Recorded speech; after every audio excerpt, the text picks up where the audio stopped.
মন বেয়া কৰি কি লাভ? সকলোৱেতো আৰু মা নহয় যে সকলো সময়তে ভাল পোৱা দি মন ভাল কৰি দিব। সাৱটি ধৰিবলৈ ৰূপ সৌন্দৰ্যৰ প্ৰয়োজন নহয়, কাষত থাকিব পৰা এজন বিশ্বস্ত মানুহেই যথেষ্ট। যিসকলে বেছি চিন্তা কৰি থাকে তেওঁলোকে জীৱনটো কেতিয়াও উপভোগ কৰিব নোৱাৰে। পলমকৈ হ'লেও নিজৰ ভৰিত থিয় দিয়া, কাৰণ মানুহে সকলোৰে শেষত তোমাৰ যোগ্যতা সুধিব।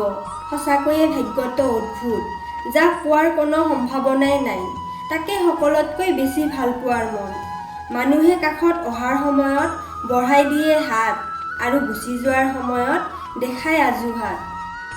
আনৰ সুখ দেখি উৎসাহী নহয়, আনৰ দুখ দেখি নীৰৱেই ভাবক। সুখী হ'ব পাৰিব, কাৰণ ইয়াৰ পৰা আপোনাৰ চাহিদা বৃদ্ধি নহয়। আপোন মানুহ কেতিয়াও পৰ নহয়, যদি হয় তেতিয়া বুজিব লাগিব তেওঁ কেতিয়াও আপোন নাছিল। তেওঁ নিজৰ সময় কটাবলৈ আপোন সাজিছিল।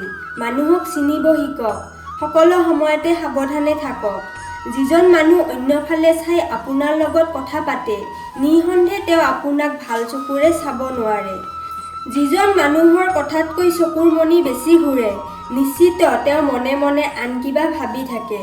যিজন মানুহে সকলো সময়তে আপোনাৰ প্ৰশংসা কৰে, মনে মনে তেওঁ আপোনাক হিংসা কৰে। যিজন মানুহে সকলো সময়তে আপোনাক তেল মাৰি থাকে, বুজিব তেওঁ আপোনাৰ পৰা নিশ্চয় কিবা পাব বিচাৰে। যিজন মানুহ ঘূৰাই পকাই একেটা কথাকে বাৰে বাৰে কৈ থাকে, তেনেহ'লে বুজিব তেওঁ নিশ্চয় কিবা এটা জানিব চেষ্টা কৰিছে। মানুহৰ অনুভূতিক সন্মান কৰিব শিকক। এইটো আপোনাৰ বাবে একো নহ'বও পাৰে, কিন্তু তেওঁৰ বাবে সকলো হ'ব পাৰে। মন দিব নোৱাৰিলেও মন নাভাঙিব, সুখ দিব নোৱাৰিলেও কষ্ট নিদিব, আৰু ভাল পাব নোৱাৰিলে অভিনয়ো নকৰিব। জীৱনত এনেকুৱা এজন বহুত জৰুৰী, যিজনে আপোনাক বুজিব, আপোনাক বুজাব, কিন্তু কেতিয়াও এৰি নাযায়। দুৰ্বল মানুহে কেতিয়াও ক্ষমা কৰিব নোৱাৰে। ক্ষমা হৈছে শক্তিশালী মানুহৰ গুণ।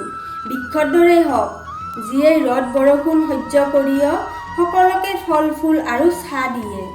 শব্দৰ শক্তি কেতিয়াও কম নাভাবিব। সৰু এটা শব্দ হয় আৰু সৰু এটা শব্দ নহয়, বহুতৰে জীৱন সলনি কৰি দিয়ে। কিছুমান মানুহক আপোন কৰিবলৈ গৈ আমি দুখক আপোন কৰি লওঁ। ভাল মানুহ সকলোৱে বিচাৰে, কিন্তু মানুহৰ ভাল কোনেও নিবিচাৰে।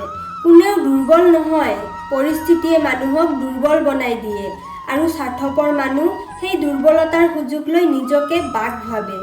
30 বছৰৰ পিছত কেতিয়াও বিয়া নকৰিবা, কাৰণ ছোৱালীবোৰ ল'ৰাবোৰৰ যৌৱনত যদি নাহে, তেনেহ'লে ল'ৰাবোৰে যৌৱনৰ আনন্দ কি বুজিব নোৱাৰে। মনত ৰাখিবা, যৌৱন এবাৰেই আহে। সামৰ্থ্য থাকিলে 25তে বিয়া কৰা। যিবিলাক ছোৱালীয়ে বেছি কথা কয়, তেওঁলোকৰ মনত কোনো খুঁত নাথাকে, আৰু এই কথাটো একেবাৰে সঁচা। বেছি কথা কোৱা ছোৱালীবোৰৰ হৃদয় খোলা থাকে। জীৱনত চেষ্টা কৰিব এৰি নিদিবা। যদি তুমি জয়ী হ'ব পাৰা, তেনেহ'লে নেতৃত্ব কৰিবা, আৰু যদি হাৰি যোৱা, তেনেহ'লে আনক সঠিক পথ দেখাব পাৰিবা। মোৰ এই কথাবোৰে যদি মন চুই গৈছে, তেনেহ'লে প্লিজ এটা লাইক কৰিবা, চেনেলটো ছাবস্ক্ৰাইব কৰি লগত থাকিবা। ভালেই থাকিবা। ধন্যবাদ।